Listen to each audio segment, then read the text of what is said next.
Coming off one of their best seasons since the Super Bowl teams of the early 90s, there wasn't much the Buffalo Bills had to address with their first-round pick last night in the NFL Draft. But the general consensus was that the team could benefit from adding either a defensive pass rusher or a running back. And with Clemson's Travis Etienne taking off the board at 25, the decision for the Bills front office became much easier. And let's bring back Anthony Goss, who stayed with us live from Cleveland this morning. Anthony, thanks for sticking around. Great to be here, Louie. The first round of the NFL Draft had a little bit of everything: hugs, tears, and hats. But for Bills fans, they're welcoming a new player to their defensive unit in defensive end Gregory Rousseau. Rousseau possesses a lot of physical skills that draft analysts rave about coming out of the University of Miami. He had a great redshirt freshman season, totaling 15 sacks. He sat out last year due to COVID because his mom and dad are both frontline workers, and he wanted to make sure that they were safe. But nonetheless, Rousseau comes to Buffalo with plenty of talent, plenty of ability, and will definitely be able to help the Buffalo defensive unit. And Buffalo fans were excited to see him drafted at pick 30. At the end of the day, you got to look, he's huge, 6'6", almost 6'7", 260, and he can get after the quarterback. For the Bills, it's not often you're picking that late in the drafts. I'm a big fan of taking defensive linemen at that point. As you can see, there's a lot of excitement with Rousseau coming to Buffalo. We'll see how it turns out, and we'll see what the Bills do in rounds 2 and 3 of the NFL Draft when they pick tonight. But nonetheless, it's a great atmosphere in Cleveland. We're excited for the rest of the draft. Back to you in the studio, Louie. Thanks, Anthony. Gregory Rousseau, what an amazing talent. Looking forward to seeing where the Bills go from here. Well, in just 2.5 hours, the St. Bonaventure men's lacrosse team opens up its first MAC tournament game in program history, and it will be played right here in Western New York. Our Dustin Green returns with part 2 of his 2-part series on the rise of the men's lacrosse program. He met with head coach Randy Mearns and a pair of all-MAC Bonnies as they illustrate the obstacles the team had to overcome to achieve unprecedented success here in year 3.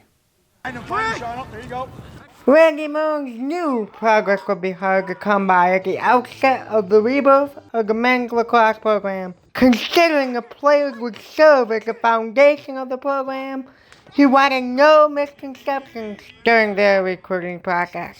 I didn't mince words with anything. Like, if you're going to come here, you know how hard this is going to be for us to finally actually have some success. Every single student athlete that's in our program, they've all gotten the same recruiting spill. We got an incredible group of people sharing the same goal, sharing the same work ethic. When you have that, you can go accomplish anything you set your mind to, I believe.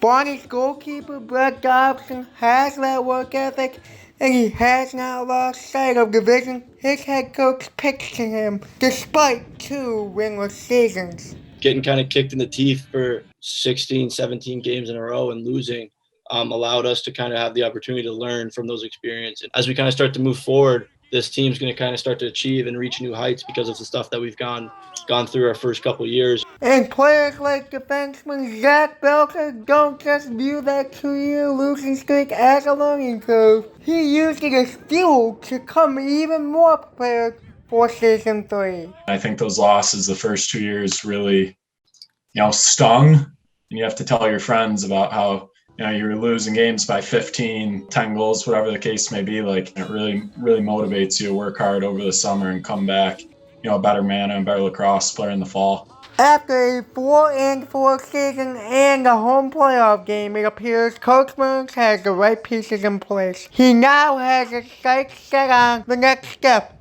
winning a MAC championship. All these tough games that we've had, we have confidence now that we know we're going to be in every one of these games. Now the question is can we be on the winning side? And if you can win 3 games in the conference championship, you go to the NCAA championships.